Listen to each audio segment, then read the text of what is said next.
Hi, how you doing? It's Tom here again, sharing the second story in a series of stories that transpired during the earthquake of 2010 down in Haiti. As I said before, I just recently returned from Haiti where I was helping Joel and April Hess down at Haiti Gospel Mission. And the stories, there's three of them that are published. This is the second, and it's published in this book, Shaking Ground, Unshakable Faith. And here's our second story, and it's titled Nurse, It Worked.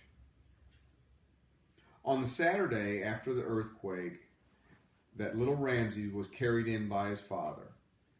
The walls in the house had fallen in on him, and he could not move his right arm or his leg very well, and he had a fracture to his left leg. He was having major back pains and could not sit, only lie flat on his back. His little body was in so much pain, he just kept calling out, "Help me, help me."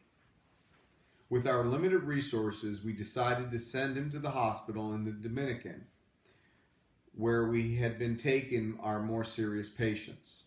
However, he would have to wait until the morning for an available vehicle.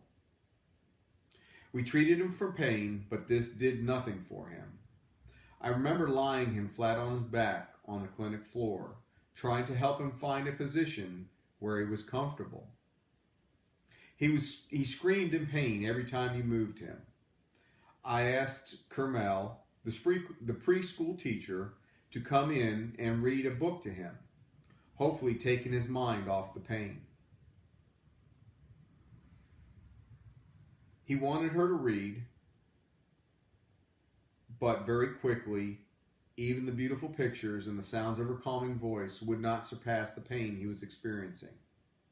He asked her to stop reading and asked her if she would sing for him. He wanted her to sing a song that talks about how great God is. A song of adoration they sing on the Sunday morning. He sang with her for a few seconds and then once again began crying in pain. We then took him over to the church for the night to sleep. Every night before leaving, I would pass through and see all the patients and pray with them. When I got to little Ramsey, he lay there so pitiful with the little bunny that I had given to him.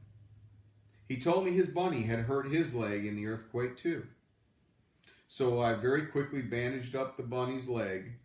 We prayed together that God would take away the pain and that he would be healed. After praying, I told him that if he had faith to believe that God would heal him, God would. He nodded his head, and he did have faith.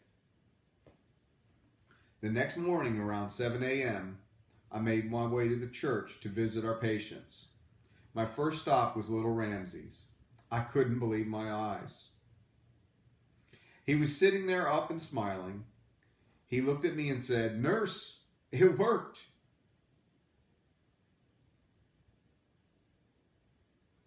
I believed that I was healed. Jesus healed me.